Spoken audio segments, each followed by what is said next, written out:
Hi everyone, welcome to our channel. Today we are going to learn about calculation of bricks in a wall and differentiate between clean burning and clamp burning, comparison between bull trench clean and Hoffman clean. Like the video and subscribe to my channel. Bricks part 1 part 2 video చూసిన తర్వాత part 3 వీడియోకి రండి. Calculation of bricks in a wall. ఒక వాల్కి ఎన్ని bricks అయితే ఉండొచ్చు అనేది ఇప్పుడు మనం క్యాల్కులేట్ చేసి చూద్దాం. Size of the brick first 190 mm into 90 mm into 90 mm. అదే సెంటీమీటర్స్లోకి వచ్చేసరికి 19 ఇంటూ 9 ఇంటూ 9.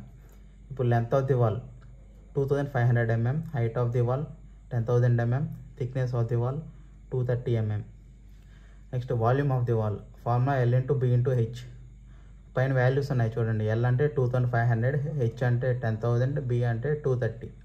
ఆ వాల్యూ సబ్స్టిట్యూట్ చేస్తే మనకి 5750 ఇంటూ 10⁶ mm³ వస్తుంది.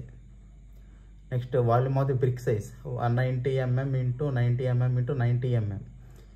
ఈ వాల్యూస్ ఈ సబ్స్టిట్యూట్ చేస్తే మనకి ఫైనల్గా 1539 ఇంటూ 10⁻³ mm³ వస్తుంది.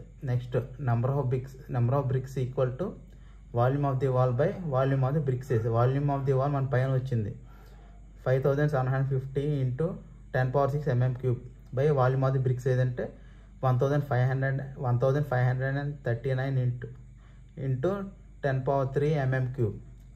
ఆ రెండింటి క్యాలిక్యులేట్ చేస్తే మనకి బ్రిక్స్ అనేది 3736 బ్రిక్స్ వచ్చాయి.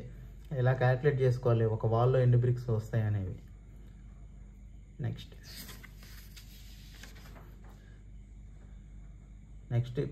Comparison between clamp burning and kiln burning. Tabular form చూడండి. Serial number, item, clamp burning, kiln burning. First ఐటమ్లో ఫస్ట్ది capacity. Clamp burning capacity 20,000 to 1,00,000 bricks can be prepared at one time. అది kiln బర్నింగ్లో అయితే average 25,000 bricks can be prepared per day. Structure temporary structure clamp burning, అది kiln burning permanent structure. Initial cost అనేది clamp బర్నింగ్లో very low ఉంటుంది, kiln బర్నింగ్లో very high. ఎందుకు లో అంటే ఇది టెంపరీ స్ట్రక్చర్స్ అనమాట. టెంపరీ స్ట్రక్చర్స్ కాబట్టి ఆటోమేటిక్గా ఇనిషియల్ కాస్ట్ లో ఉంటుంది. పర్మనెంట్ స్ట్రక్చర్స్ కాబట్టి ఇనిషియల్ కాస్ట్ హై ఉంటుంది. Next suitability. when bricks are to be manufactured on a small scale. Next kiln burning. when bricks are to be manufactured on a large scale. Small స్కేల్లో అయితే clamp burning చేస్తారు, అదే large స్కేల్లో అయితే kiln burning చేస్తారు. Next regulation of fire not possible to control. Kiln burning వచ్చేసరికి possible to control. Skilled supervisor. Clamp బర్నింగ్కి skilled supervisor not necessary, అది క్లీన్ బర్నింగ్ వచ్చేసరికి necessary. Cost of fuel clamp బర్నింగ్లో లో ఉంటుంది, kiln బర్నింగ్లో high ఉంటుంది. Quality of bricks. Percentage of good bricks is small, about 60%. అది clamp బర్నింగ్లో. అది క్లీన్ బర్నింగ్లో వస్తే percentage of good quality bricks is more. ఇక క్లీన్ బర్నింగ్లో క్వాలిటీ ఎక్కువ ఉంటుంది compare to clamp burning. Time of burning about 2 to 6 months for burning and cooling of bricks. Next clean burning. Actual time for burning is about 24 hours and only about 12 days required for cooling. Next wastage of heat. Considerable wastage of heat clamp burning. అదే kiln burning లో wastage of heat is least. Wastage of heat ఇక్కడ చాలా తక్కువ ఉంటుంది, అదే clamp burning లో ఎక్కువ ఉంటుంది.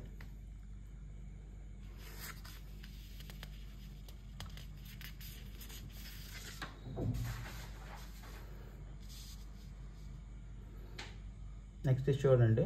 Comparison between bull trench clean and Huffman clean. ఇది కూడా same serial number, item, comparison ఉంటుంది. ఫస్ట్ ఐటమ్ వచ్చేసరికి బర్నింగ్ కెపాసిటీ. అదే burning capacity of bull trench clean about 3 lakhs in 12 days. అదే హాఫ్మ్యాన్ అయితే about 40 lakhs in 1 season. Popularity more popular because of less initial cost bull trench clean. అదే హాఫ్మ్యాన్స్ clean అయితే less popular because of high initial cost. Next drying space. It requires more space. Bull trench క్లీన్కి more space కావాలి, Hoffmann స్క్రీన్కి less space కావాలి. Initial cost అనేది bull trench క్లీన్లో low ఉంటుంది, Hoffmann స్క్రీన్లో హై ఉంటుంది. Nature. It is semi continuous in loose sense. It is perfectly continuous. Cost of fuel high as consumption of fuel is more. Hoffmann's క్లీన్లో వచ్చేసరికి low as consumption of fuel is less. Quality of bricks, percentage of good bricks is small. Next Hoffmann kilns, percentage of good quality bricks is more. Suitability, demand of bricks in monsoon is not continuous. Suitability, ఇది Hoffmann క్లీన్లో suitability when demand of brick is throughout the year. ఈ class వరకు ఈ topic ఇంతేనండి. నా నుంచి మీకు request ఏంటంటే వీడియో చూసిన ప్రతి ఒక్కరు ఒక లైక్ చేయండి. ఛానల్కి ఎవరైతే సబ్స్క్రైబ్ చేసుకోలేదో వాళ్ళు సబ్స్క్రైబ్ చేసుకోండి. Thank you.